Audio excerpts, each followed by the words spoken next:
Capítulo 19. Viagem. Falar do reino da montanha como um reino é começar com um equívoco básico em relação à área e ao povo que vive lá. É igualmente errado referir-se à região como Shurda, embora os Shurda sejam a etnia dominante nesse lugar.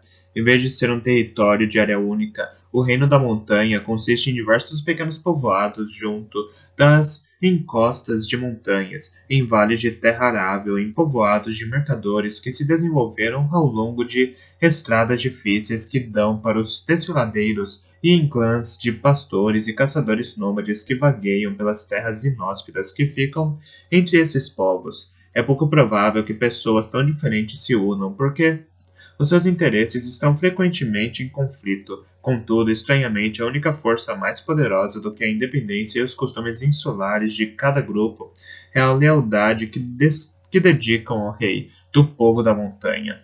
As tradições nos dizem que esta linhagem foi iniciada por uma profeta juíza, uma mulher que não era apenas sábia, mas também uma filósofa, e que fundou uma teoria de governo cujo conceito-chave é a ideia de que o líder é o servidor supremo do povo e deve ser completamente altruísta quanto a isso.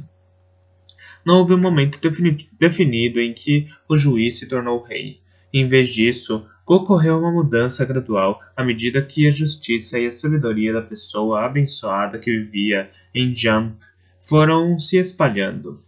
À medida que mais e mais gente ia até lá à procura de conselho, aceitando acatar a decisão da juíza, tornou-se natural que as leis daquele povoado passassem a ser respeitadas em toda parte das montanhas e que mais e mais pessoas adotassem as leis de Jump como sendo as suas. E assim, os juízes tornaram-se reis, mas surpreendentemente mantiveram seus decretos de servidão e auto-sacrifício pelo povo. A tradição de Jump está repleta de narrativas de reis e rainhas que se sacrificavam pelo povo de todas as formas concebíveis, desde proteger os filhos dos pastores de ataques de animais selvagens até se oferecer como reféns em tempo de conflitos. Há várias narrativas que sugerem que o povo da montanha seja rude, quase selvagem. Na verdade, a terra que habitam é intransigente e as suas leis refletem essa condição. É verdade que crianças mal formadas são expostas ou, como é mais comum, afogadas ou mortas por envenenamento. Os anciãos frequentemente optam pelo isolamento, um exílio autoimposto em que o frio e a fome acabam com todas as enfermidades. Um homem que não honra a sua palavra pode ter a língua entalhada, além de ser forçado a entregar à outra parte o dobro do valor do acordo original. Tais costumes parecem exoticamente bárbaros àqueles que vivem nas regiões menos agrestes dos Seis Ducados, mas são irregularmente apropriados ao universo de do Reino da Montanha. Por fim, Veracidade conseguiu o que queria. Não sentiu o doce sabor do triunfo, tenho certeza, pois a sua própria teimosia foi amparada por um súbito aumento na frequência dos ataques. No espaço de um mês, 2 aldeias foram incendiadas e um total de 32 habitantes levados para serem forjados. 19 deles transportavam os já populares frasquinhos de veneno e decidiram cometer suicídio. Um terceiro povoado mais populoso foi defendido com sucesso, não pelas tropas reais, mas por uma milícia de mercenários que a própria população tinha organizado e contratado. Muitos dos guerreiros, ironicamente, eram imigrantes ilhéus, usando um dos poucos talentos que possuíam. Os murmúrios contra a aparente inatividade do rei aumentaram. Não serviu de muito tentar explicar a eles o trabalho de veracidade do círculo. O que as pessoas queriam é o que necessitavam era dos seus próprios navios de guerra defendendo a linha costeira. Mas navios levam tempo para serem construídos e os navios mercantes adaptados que já andavam na água eram coisas gordas e pesadas, se comparados com os ágeis navios vermelhos que nos assediavam. Por volta da primavera, promessas de navios de guerra constituíam um leve conforto para os lavradores e pastores que tentavam proteger as colheitas e rebanhos daquele ano. Os ducados do interior sem acesso ao mar vociferavam, cada vez mais alto, suas queixas contra o pagamento de impostos mais pesados com o propósito de serem empregados na construção de navios de guerra para proteger a linha costeira de que não faziam parte. Por sua vez, os líderes dos ducados costeiros perguntavam sarcasticamente como o povo do interior faria sem os seus portos de navios mercantes para exportar as mercadorias. Durante pelo menos uma reunião do Conselho de Estado, houve um turbulento bate-boca em que o Duque Aires de Lavra sugeriu que seria uma perda pequena ceder as ilhas próximas e o Ponto Pele aos navios vermelhos se isso abrandasse os ataques. E o Duque Ford de Vigas retalhou, ameaçando parar todo o tráfego comercial pelo rio Urso, para ver se Lavra achava isso uma perda pequena. O rei sagaz conseguiu suspender o conselho antes que chegassem às vias de fato, mas não antes de o duque de Vara ter deixado claro que estava do lado de Lavra. As linhas de divisão tornavam-se mais marcadas a cada mês que passava e a cada distribuição de impostos. Claramente, algo era necessário para reconstruir a unidade do reino, e Sagaz estava convencido de que esse algo era um casamento real. E assim Majestoso dançou os passos diplomáticos e foi combinado que a princesa Catrican faria os votos a Majestoso, que agiria como representante do irmão, como com todo o seu povo servindo de testemunha, e que a palavra de veracidade seria dada pelo irmão. Uma segunda cerimônia se seguiria, é claro, em Torre do Cervo, com representantes adequados do povo de Catrican presenciando o evento. Até lá, Majestoso continuava na capital do Reino da Montanha em Jump. Sua presença lá criava um fluxo regular de emissários, presentes e mantimentos entre Torre do Cervo e Jump. Rara era a semana em que se passava sem que um desfile partisse ou chegasse, o que mantinha a Torre do Cervo num rebuliço constante. Parecia-me uma forma embaraçosa e deselegante de começar um casamento. Ambos estariam casados quase um mês antes de se verem, mas os expedientes políticos eram mais importantes do que os sentimentos dos principais participantes, e as celebrações separadas foram planejadas. Eu tinha me recuperado já havia bastante tempo da vez em que Veracidade treinou a minha força. Estava levando mais tempo para compreender por completo o que a névoa colocada por Galeno na minha mente tinha feito comigo. Creio que eu teria confrontado, apesar do conselho de veracidade, mas Galeno estava fora de Torre do Cervo. Tinha partido na companhia de um dos grupos enviados para Jump, para cavalgar com eles até Vara, onde tinha familiares que desejava visitar. Quando regressasse, eu estaria a caminho de Jump, de modo que Galeno continuaria fora do meu alcance. Mais uma vez, tinha tempo de sobra. Ainda tratava de Leon, mas isso não ocupava mais do que 1 hora ou 2 por dia. Não tinha sido capaz de descobrir mais nada sobre o ataque a Bronco.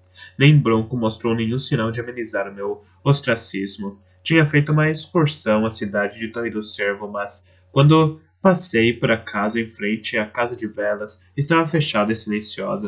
As minhas perguntas na loja ao lado me trouxeram a informação de que a casa de velas estava fechada havia 10 dias ou mais, e que, a não ser que eu desejasse alguns arreios de couro, podia ir a outro lugar e deixar de importuná-lo. Pensei no jovem que tinha visto com Molly da última vez e desejei amargamente que nada de bom viesse dessa relação. Por nenhuma outra razão que não fosse estar sozinho, decidi procurar o bobo. Nunca tinha tentado ir ao encontro dele antes. Ele mostrou ser mais esquivo do que eu alguma vez tinha imaginado. Depois de algumas horas vagando ao acaso pela torre, esperando encontrá-lo, enchi-me de coragem e fui aos seus aposentos. Havia anos que eu sabia onde eram, mas nunca tinha ido lá antes, e não apenas porque era numa parte da torre que ficava fora do caminho. O bobo não dava abertura a nenhum tipo de intimidade, com exceção de que ele próprio decidia oferecer, e apenas quando ele próprio decidia fazer isso. Os seus aposentos eram no topo da torre. Perna Carriço havia me dito que muito tempo atrás aquele quarto tinha sido uma sala de mapas que oferecia uma visão irrestrita sobre as terras nos arredores de Torre do Cervo. Mas acréscimos posteriores à Torre do Cervo tinham bloqueado a vista, e torres mais altas o haviam substituído. Sua utilidade ficou para trás, seja lá para o que quer que fosse, exceto para servir como aposento de um bobo. Foi lá para cima, naquele dia em que a época das colheitas já tinha começado. Era um dia já quente e pegajoso. A torre estava fechada, com exceção das seteiras que faziam um pouco mais do que iluminar as partículas de poeira que os meus pés faziam dançar no ar parado. Em princípio, a escuridão da torre tinha parecido mais fresca do que o dia abafado lá fora, mas à medida que eu subia, parecia tornar-se mais quente e mais apertada, de forma que, no momento em que alcancei o último andar, sentia-me como se não tivesse ar suficiente para respirar. Ergui um punho cansado e bati a porta pesada. Sou eu, Fitz! Gritei, mas o ar parado e quente abafou a minha voz como um cobertor molhado apaga uma chama. Devo usar isso como desculpa? Devo dizer que pensei que talvez ele não pudesse me ouvir e que, portanto, entrei para ver se ele estava lá? Ou devo dizer que me sentia tão quente e com sede que entrei para ver se os aposentos dele ofereceriam um resquício que fosse de ar ou água? Ou porque não interessa, imagino. Segurei a tranca, levantei-a e entrei. Bobo? Chamei, mas podia sentir que ele não estava lá. Não da forma como normalmente sentia a presença ou a ausência de gente, mas pela quietude que me recebeu. E contudo pus um pé dentro do quarto e foi uma alma nua que se revelou diante dos meus olhos abertos de espanto. Havia ali uma profusão de luz, flores e cores. Havia um tear num canto e cestos cheios de fios finos, em cores muito vivas. A colcha tecida sobre a cama e os adornos nas janelas abertas eram diferentes de tudo o que eu tinha visto antes, tecidos em padrões geométricos que de alguma forma sugeriam campos de flores sob um céu azul. Um uma larga taça de cerâmica continha flores flutuantes, e um peixinho esguio e prateado nadava entre os caules e sobre as pedrinhas de cores vivas que formavam o fundo. Tentei imaginar o bobo pálido e cínico no meio de toda aquela cor e arte. Dei mais um passo para dentro do quarto e vi algo que fez meu coração saltar no peito. Um bebê. Foi o que pareceu ser em princípio, e sem pensar dei os 2 passos seguintes e ajoelhei-me ao lado do cesto que lhe servia de berço. Não era uma criança viva, mas um boneco, feito com uma arte tão incrível que quase fiquei esperando ver o pequeno peito se mover com a respiração. Estendi uma mão para aquele rosto delicado e pálido, mas não ousei tocá-lo. O pequeno peito, a curva da sobrancelha, as pálpebras fechadas, o rosto claro que corava, as minúsculas bochechas, mesmo a pequena mão que descansava sobre a colcha eram mais perfeitos do que eu suponho que uma coisa feita pudesse ser. Em que barro delicado tinha sido trabalhado, eu não podia adivinhar, nem que mão tinha pintado os cílios minúsculos que se curvavam sobre as bochechas da criança. A pequena colcha tinha sido toda bordada com amores perfeitos. E o travesseiro era de seda. Não sei quanto tempo fiquei ali ajoelhado, tão silencioso como estaria na presença de um bebê de verdade dormindo, mas por fim eu me levantei, saí do quarto do bobo e fechei a porta silenciosamente atrás de mim. Desci lentamente a miríade de degraus, apavorado pela ideia de poder encontrar Bobo subindo, e com o peso do conhecimento de que tinha descoberto um habitante da torre que estava pelo menos tão sozinho quanto eu. Breu me chamou nessa noite, mas quando fui encontrá-lo pareceu não ter mais propósito em me chamar do que me ver. Nós nos sentamos quase em silêncio diante da lareira sombria, e pensei que ele parecia mais velho do que nunca. Da mesma forma que Veracidade tinha sido devorado, Breu estava consumido. As mãos ossudas pareciam quase desidratadas, e o branco dos olhos parecia ter uma teia de sangue. Precisava dormir, mas, em vez disso, tinha me chamado, e contudo, ali estava ele, sentado, quieto e silencioso, mordiscando de vez em quando a comida que tinha colocado diante de nós. Passado algum tempo, decidi ajudá-lo. Você tem receio de que eu não seja capaz de fazer isso? Perguntei delicadamente. Fazer o quê? Perguntou, ausente. Matar o príncipe da montanha, Rurisk. Breu virou-se para me encarar. O silêncio foi mantido por um longo momento. Você não sabia que o rei sagaz tinha me mandado para fazer isso? Gaguejei. Virou-se lentamente para a lareira vazia e estudou-a cautelosamente como se houvesse chamas ali para ler. Sou apenas o homem que faz as ferramentas, disse por fim, com tranquilidade. Outro homem usa aquilo que eu faço. Pensa que essa é uma tarefa ruim? Errada? Tomei fôlego. Pelo que me foi dito, Ele não tem muito tempo de vida de qualquer maneira. Poderia ser quase um ato de misericórdia se a morte viesse tranquilamente durante a noite, em vez de garoto, observou Breu calmamente. Nunca finja que somos outra coisa além do que somos. Assassinos, e não agentes misericordiosos de um rei sábio. Assassinos políticos traficando morte para proveito da nossa monarquia. É isso que somos. Era minha vez de estudar fantasmas de chamas. Você está tornando isso muito difícil para mim. Muito mais do que já era. Por quê? Porque faz de mim o que eu sou, se então tenta enfraquecer a minha determinação? A minha pergunta se esvaneceu, formulada apenas pela metade. Eu acho que. Deixa pra lá. Talvez seja uma espécie de ciúmes meu. De ciúmes meus, garoto. Fico pensando, imagino, nas razões que levam o sagaz a usar você, e não a mim. Talvez eu esteja com medo de ter deixado de ser útil a ele. Talvez, agora que te conheço, deseje nunca ter começado a fazer de você aquilo. E agora era a vez de Breu perder a fala, os pensamentos indo para onde as palavras não podiam segui-los. Ficamos sentados, meditando sobre a minha missão. Aquilo não era servir à justiça do rei. Não era uma sentença de morte por um crime. Era simplesmente a eliminação de um homem que constituía um obstáculo para o poder maior. Fiquei sentado, quieto, até começar a perguntar a mim mesmo se eu faria aquilo. Então levantei os olhos e vi uma faca de prata para cortar fruta enterrada profundamente na prateleira em cima da lareira de Breu, e pensei que sabia a resposta. Veracidade fez uma reclamação em seu nome, disse Breu subitamente. Reclamação? Perguntei, numa voz debilitada. A sagaz primeiro, que Galeno tinha te maltratado e ludibriado. Apresentou essa reclamação formalmente, dizendo que Galeno tinha privado o reino do seu talento, no momento em que teria sido muito útil. Sugeriu a sagaz informalmente que acertasse as contas com Galeno antes que você se vingasse com suas próprias mãos. Olhando para o rosto de Breu, pude ver que todo o conteúdo da minha discussão com veracidade tinha sido revelado a ele. Não tinha certeza de como me sentia a respeito disso. Não faria isso, vingar-me de Galeno com minhas próprias mãos. Não depois de veracidade me pedir que não fizesse isso. Breu me deu um olhar de aprovação tranquila. Eu disse isso para Sagaz, mas ele me disse para te informar que ele dará um jeito nisso. Dessa vez o rei fará sua própria justiça. Aguarde e ficará satisfeito.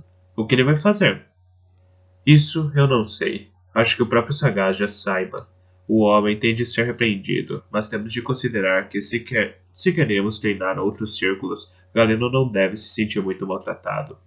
Breu pigarreou e disse mais tranquilamente. Veracidade fez também outra reclamação ao rei. Acusou-nos, a Sagaz e a mim, sem rodeios, de sermos capazes de te sacrificar para o bem do reino. Isso, eu soube de repente, havia sido a razão por que Breu tinha me chamado naquela noite. Fiquei calado. Breu falou mais lentamente. Sagaz declarou não ter sequer considerado a possibilidade. Da minha parte, não tinha ideia de que uma coisa dessas fosse possível. Suspirou outra vez, como se dizer essas palavras fosse um custo para ele. Sagaz é um rei, garoto. A sua preocupação deve ser sempre, em primeiro lugar, o reino. O silêncio se instalou entre nós. Você está me dizendo que ele me sacrificaria, sem nenhuma piedade. Ele não tirou os olhos da lareira. Você, eu, até mesmo veracidade, se ele achasse isso necessário para a sobrevivência do reino.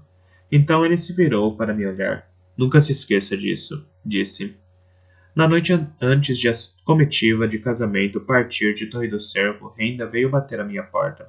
Era tarde, e quando me disse que paciência desejava me ver, perguntei tolamente. Agora?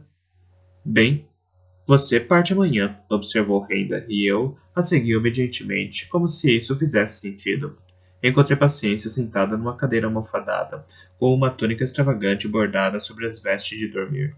O cabelo dela batia nos ombros e, enquanto me sentava onde me indicou, Renda começou a escová-lo. Fiquei esperando que você viesse me pedir desculpas, observou Paciência. Abri imediatamente a boca para fazer isso, mas ela fez um gesto irritado com a mão para que eu me calasse. Mas, ao discutir o assunto com Renda esta noite, descobri que já tinha te desculpado. Rapazes, entendi. Tem simplesmente uma certa dose de rudeza que necessitou expressar. Entendi que você não tinha intenção de me ofender com a sua atitude. Portanto, não há motivo para você me pedir desculpas. Mesmo assim, Sinto que lhe devo desculpas, protestei. Apenas não consegui decidir como deveria dizer. Agora é tarde demais para me pedir desculpas, visto que eu já te perdoei, disse ela, bruscamente. Além disso, não há tempo. Tenho certeza de que você já devia estar dormindo a esta hora. Mas como essa é sua primeira verdadeira incursão na vida da corte, queria te dar uma coisa antes de você partir. Abri a boca e fechei-a logo outra vez. Se ela queria considerar essa a minha primeira verdadeira incursão na vida da corte, não ia discutir isso com ela. Sente-se aqui, disse imperiosamente, e apontou para um lugar a seus pés.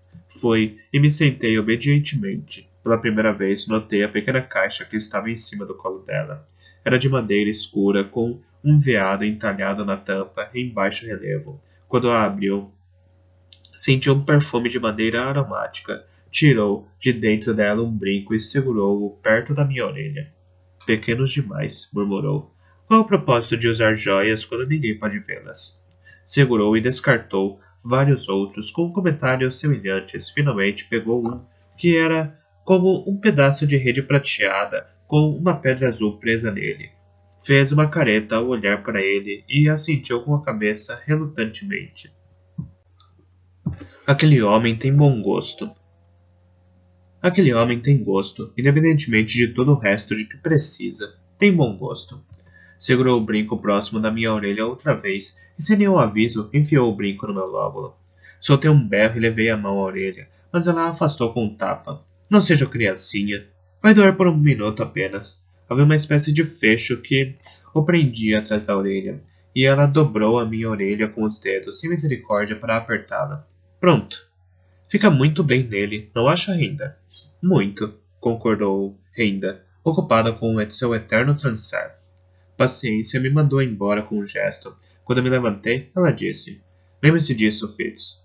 Quer você possa usar o talento ou não, quer você use o nome dele ou não, você é filho de cavalaria. Trate de se comportar com honra. Agora vá e veja se dorme. Com a orelha assim? Perguntei, mostrando-lhe sangue na ponta dos dedos. Não pense nisso. Desculpe. Começou, mas eu a interrompi. Tarde demais para pedir desculpas. Já a desculpei. E obrigado. Ainda estava rindo quando eu fui embora. Levantei cedo na manhã seguinte para assumir o meu posto na comitiva de casamento. Presentes valiosos deviam ser levados como símbolo da nova união entre as famílias. Havia presentes para a própria princesa Catherine, uma elegante égua de raça, joias, tecidos para roupas, servos e perfumes raros. E havia presentes para sua família e seu povo, cavalos, falcões e ouro trabalhado para o pai e o irmão, é claro, mas os presentes mais importantes eram os que seriam oferecidos ao reino, pois de acordo com as tradições de Jumper, ela pertencia mais ao povo do que à família, portanto havia animais destinados à reprodução, gado, ovelhas, cavalos e aves, e poderosos arcos de teixo, os quais o povo da montanha não tinha, e ferramentas de metal de bom ferro de forja, e outros presentes considerados capazes de melhorar a vida do povo da montanha. Havia conhecimento na forma de vários dos sermanários mais bem ilustrados de Pernacarriço, há várias tábuas de curas e um rolo de pergaminho sobre falcoaria que era uma cuidadosa cópia de um original escrito pelo próprio falcoeiro. Estes últimos supostamente eram o meu propósito em acompanhar a caravana.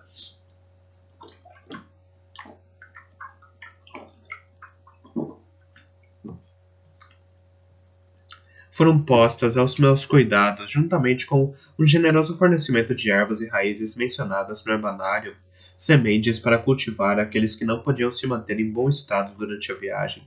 Não era um presente trivial, e encarreguei-me de assegurar que seria bem entregue, com a mesma seriedade com que encarei a minha outra missão. Tudo estava bem embalado e colocado dentro de uma arca de cedro entalhado. Estava verificando os embrulhos uma última vez antes de levar o cesto para o terreno quando ouvi o bobo atrás de mim.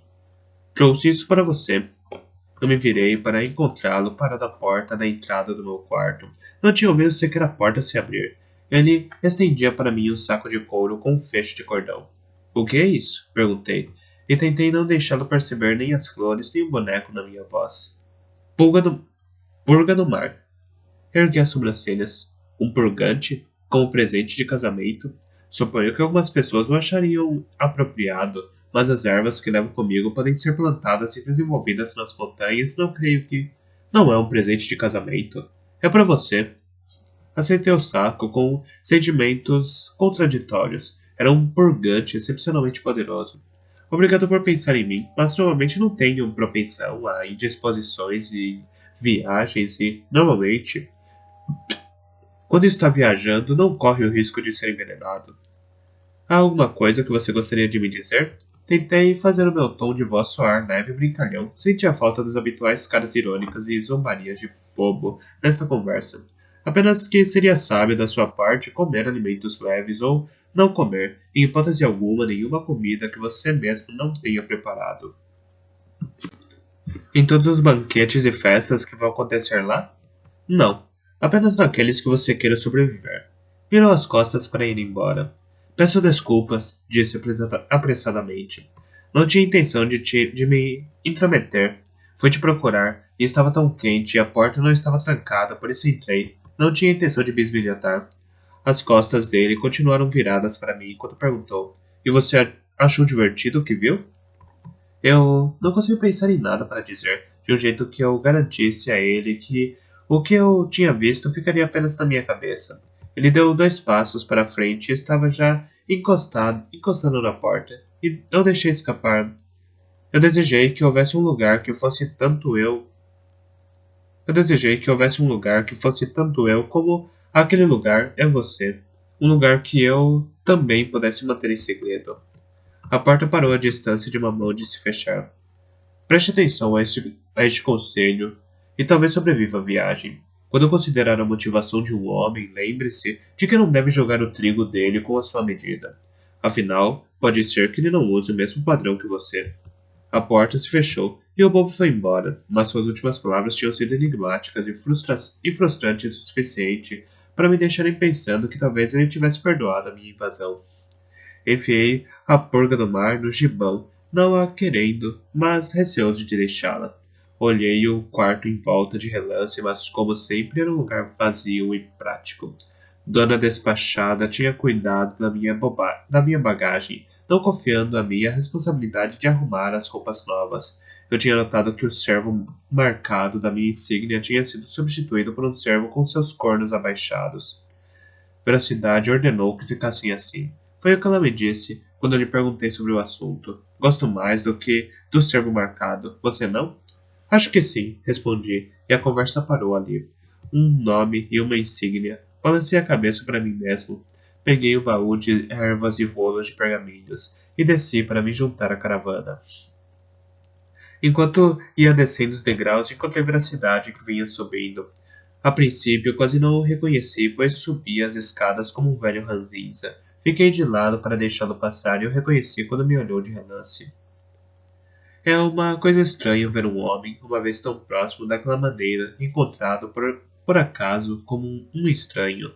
Notei como as roupas estavam desalinhadas sobre ele, como o cabelo negro e farto, de que eu me lembrava, tinha agora traços grisalhos. Esboçou um sorriso ausente, e então, como se tivesse lhe ocorrido de repente, me parou. Vai partir para o reino da montanha? Para a cerimônia de casamento? Sim. Você faz um favor para mim, garoto? Claro, disse, surpreso com a sua voz rouca. Fale bem de mim para a princesa. E atenção, fale a verdade. Não peço que você minta, mas fale bem de mim. Sempre achei que você gostava de mim. Sim, disse para suas costas que se afastavam. Sim, senhor. Mas ele não se virou nem respondeu, e eu me senti um pouco da mesma forma quando o povo me deixou. O terraço estava um alvoroço de pessoas e animais. Não havia carroças desta vez. As estradas que levavam às montanhas eram notariamente ruins e tinha ficado decidido que os animais de carga seriam suficientes em nome da rapidez. Não era aceitável que o séquito real chegasse tarde para o casamento. Era suficientemente ruim que o noivo não estivesse presente. Os rebanhos tinham sido enviados à frente dias antes. Era esperado que a nossa viagem demorasse 2 semanas, e tinham sido reservadas 3 semanas para ela. Tratei de prender o baú de cedro a um animal de carga, e em seguida parei ao lado de folhagem e esperei. Mesmo no terraço pavimentado, o pó pairava espesso no ar quente de verão. Apesar de todo o cuidado De todo o cuidadoso planejamento despendido, a caravana tinha ainda assim parecia caótica, vi de relance Severino, o criado perfeito de Majestoso. Majestoso o tinha enviado de volta à Torre do Cervo havia um mês, com instruções específicas a respeito de certas vestes que desejava que fossem confeccionadas para seu uso. Severino seguia a Mano, agitado e discutindo alguma coisa, e fosse lá o que fosse, Mano não parecia muito paciente. Quando Dona Despachada me deu as últimas instruções sobre como cuidar das minhas novas vestes, disse que Severino levava tantas vestes, chapéus e acessórios novos para Majestoso que tinha sido reservados para ele 3 animais de carga para carregar tudo. Imaginei que o tratamento desses 3 animais tivesse sido conferido a Mano, pois Severino era um excelente camareiro, mas tinha medo de animais grandes. Bulho, o homem para todos os serviços de Majestoso, seguia-os firme, mal-humorado e impaciente. Sobre um dos grandes ombros carregava mais uma arca, e era talvez o transporte desse item adicional que deixava Severino nervoso. Logo, eu os perdi no meio da multidão. Surpreendeu-me descobrir Bronco verificando as guias dos cavalos de reprodução e da égua de presente para a princesa. Com certeza, quem estivesse encarregado deles poderia fazer isso, pensei. Então, quando vi montar, percebi que ele também era parte da procissão. Olhei em volta para ver quem o acompanhava, mas não vi nenhum dos rapazes do estábulo que conhecia, com exceção de Mano. O Garrano já estava em Jump, com Majestoso. Portanto, Bronco tinha assumido ele mesmo essa tarefa, o que não me surpreendia. Augusto estava ali, montado numa elegante égua cinzenta, esperando com uma impassibilidade que era quase inumana. O tempo que tinha passado no círculo já o tinha mudado. Tempos atrás era um jovem cheinho, sossegado, mas simpático, tinha o mesmo cabelo negro e farto de veracidade, e ouvi dizer que se parecia muito com o primo quando este era garoto. Imaginei que, à medida que os seus deveres no uso do talento aumentassem, provavelmente se pareceria ainda mais com veracidade. Estaria presente no casamento como uma espécie de janela para a veracidade, enquanto Majestoso pronunciasse os votos em nome do irmão. A voz de Majestoso, os olhos de Augusto. Devaneei. Eu ia como que? O seu punhal?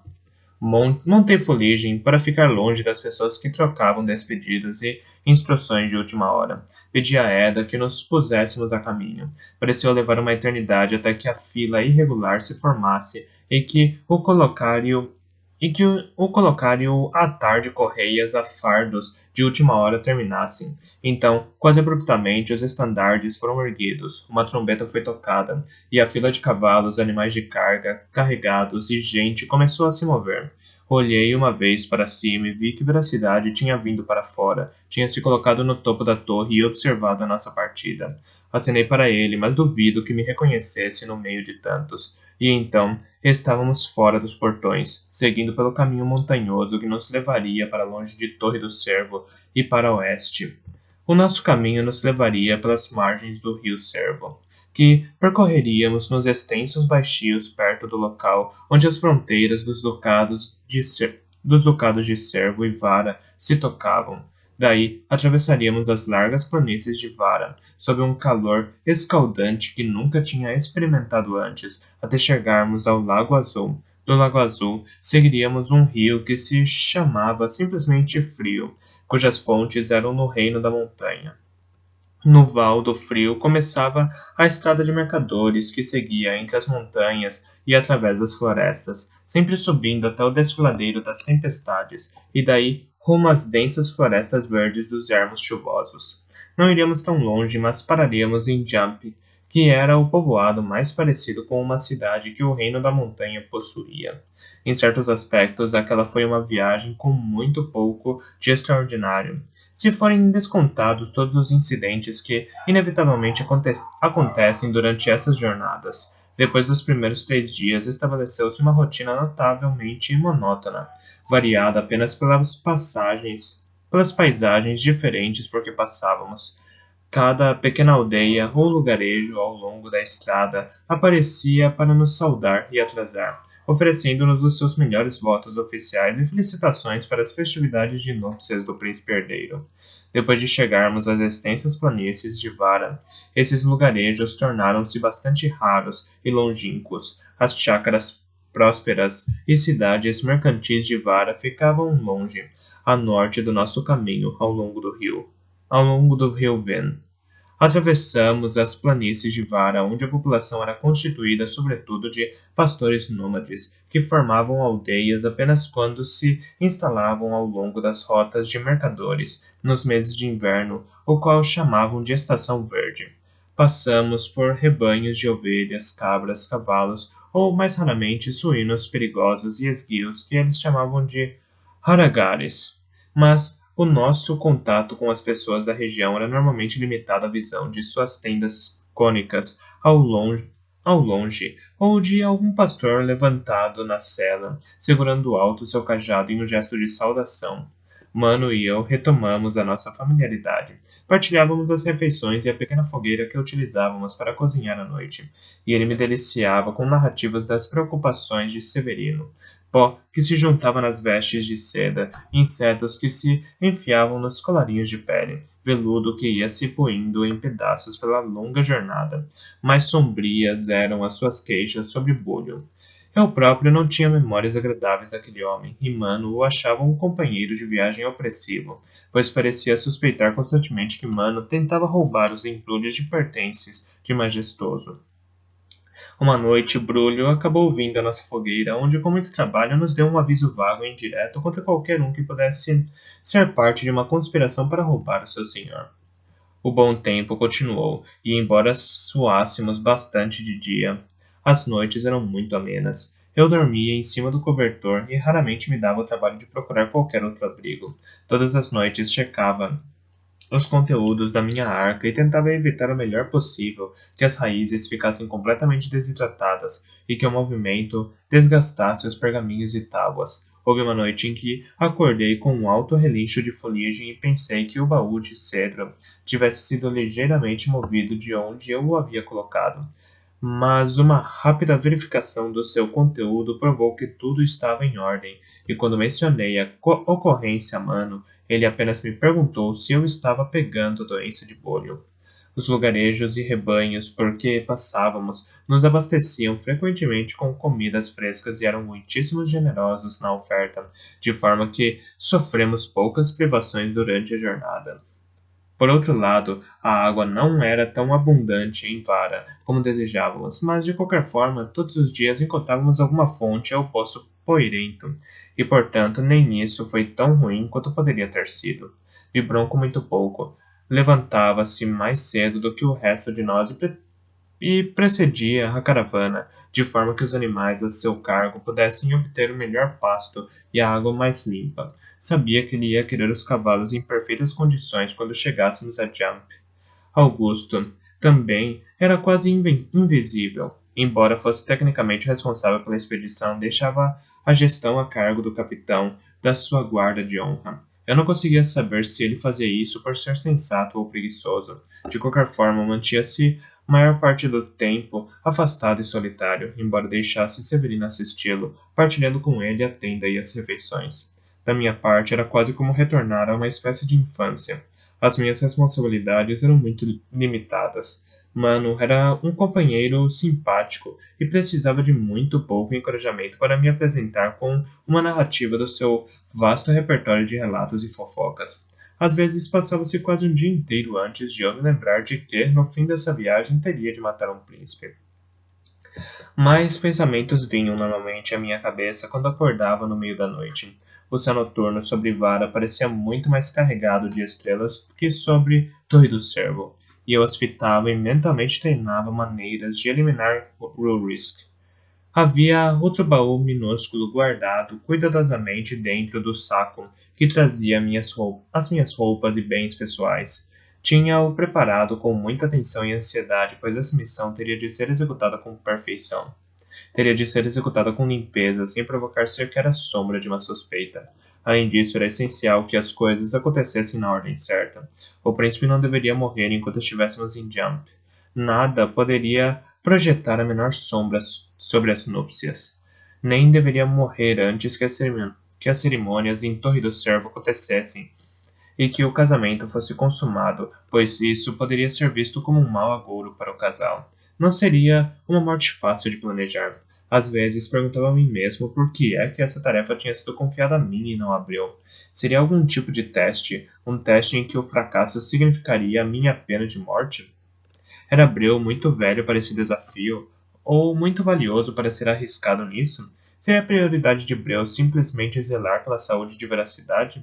Quando conseguia focar a minha mente a evitar essas questões, ficava me perguntando se eu deveria usar um pó que irritasse os pulmões danificados de Rurisk, de forma que a tosse piorasse até matá-lo. Talvez pudesse polvilhar os seus travesseiros e cama com veneno. Ou talvez pudesse lhe oferecer um remédio para a dor, um que lentamente o viciasse e que o atraísse para um sono de morte. Tinha um tônico que fluidificava o sangue. Se os pulmões dele já sangravam cronicamente, talvez fosse suficiente para despachá-lo de vez. Trazia também comigo um veneno, rápido e mortífero, e tão insípido quanto água, que poderia empregar caso descobrisse uma forma de garantir que ele o tomaria num futuro suficientemente distante. Nenhum desses pensamentos me conduzia ao sono, e apesar disso, o ar fresco e o exercício de cavalgar o dia inteiro eram normalmente suficiente para isso, e eu, com frequência, acordava ansioso por mais um dia de viagem. Quando finalmente avistamos o Lago Azul, foi como se visse um milagre à distância. Tinham-se passado anos desde a última vez em que havia estado tanto tempo longe do mar, e me surpreendeu o prazer com que avistei a grande extensão de água. Todos os animais na caravana encheram os meus pensamentos com o aroma limpo da água. A paisagem tornava-se mais verde e menos agreste à medida que nos aproximávamos do grande lago, e foi difícil fazer com que os cavalos não pastassem demais nesta noite. Hordas de barcos à vela exerciam o seu ofício mercante no Lago Azul. Tinham velas coloridas de forma que indicavam não só o que vendiam, mas também para que família velejavam. Os povoados ao longo do Lago Azul eram alicerçados em palafitas construídas sobre as águas. Fomos bem recebidos lá e nos banqueteamos com peixe de água doce, no qual tinha um sabor estranho para o meu paladar habituado ao sabor do mar.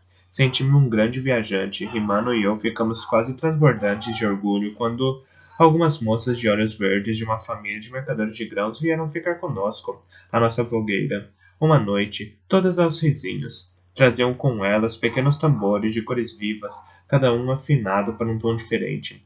Tocaram e cantaram para nós até que as mães vieram à procura delas, e retalharam com elas, levando-as de volta para casa. É uma experiência que sobe a cabeça de um rapaz, e o príncipe Rurisk nem passou pela minha cabeça nessa noite. Seguimos para o oeste e norte, atravessando o Lago Azul em barcaças de fundo raso nas quais senti pouca confiança. Do outro lado do lago, subitamente, nos encontramos no meio de um território florestal, e os dias quentes de Vara se transformaram numa memória saudosa. O caminho nos levou através de imensas florestas de cedro, salpicadas aqui e ali de aglomerados de pétalas de papel branco e pinceladas em áreas queimadas com amieiro e salgueiro. Cascos dos nossos cavalos bateram na terra negra da trilha da floresta, e os odores doces do outono estavam por toda parte. Vimos pássaros desconhecidos e uma vez vislumbramos um grande veado de uma cor e tipo que nunca tinha visto antes nem voltaria a ver algum dia, alguma vez na vida. O pasto da noite para os cavalos não era bom e ficamos satisfeitos com grãos que havíamos comprado do povo do lago. Acendemos fogueiras à noite e Mano e eu dividimos a tenda.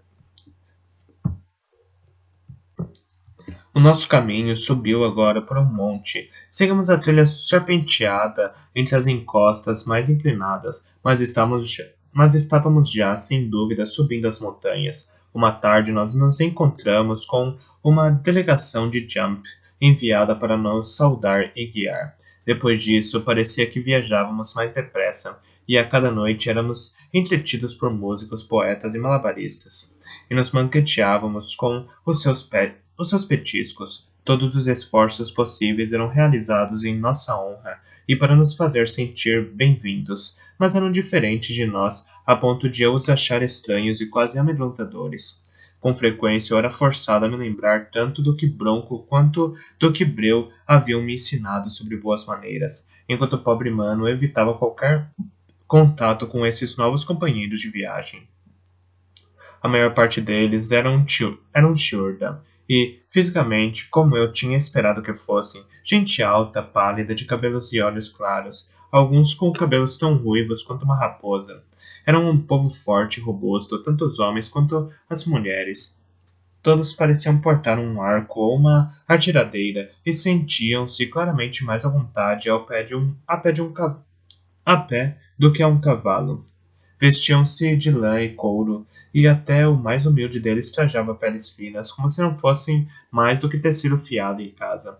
Caminhavam ao nosso lado enquanto nós cavalgávamos, e não pareciam ter dificuldades em acompanhar os cavalos durante um dia inteiro. Enquanto andavam, cantavam longas canções numa língua antiga, que soavam quase fúnebres, mas que eram intercaladas por gritos de vitória ou deleite. Viria a ser aprender mais tarde que estavam cantando para nós a sua história, para que pudéssemos saber melhor a que espécie de povo o nosso príncipe estava se unindo. Vinha saber ainda que eram, na maioria, menestréis e poetas. Os hospitaleiros, assim seria a tradução ao pé da letra do termo que era usado para designá-los na sua própria língua, enviados tradicionalmente para saudar hóspedes e para fazê-los se sentirem felizes por terem vindo, mesmo antes de chegar. Durante os 2 dias que se seguiram, a trilha que percorríamos foi se alargando, pois outros caminhos e estradas se juntavam a ela à medida que nos aproximávamos de Jump até se tornar uma larga estrada de mercadores, por vezes pavimentada com pedras brancas trituradas, e a nossa precisão aumentava de tamanho, pois a nós se juntavam contingentes de aldeias e tribos afluindo dos confins do reino das montanhas para verem a sua princesa comprometer-se com o poderoso príncipe das terras baixas e, em pouco tempo, com cães, cavalos e cabras de uma espécie que eles usavam como animal de carga, com carroças de presentes e gente de todas as profissões e posições sociais seguindo em famílias e grupos atrás de nós, chegamos a Jump.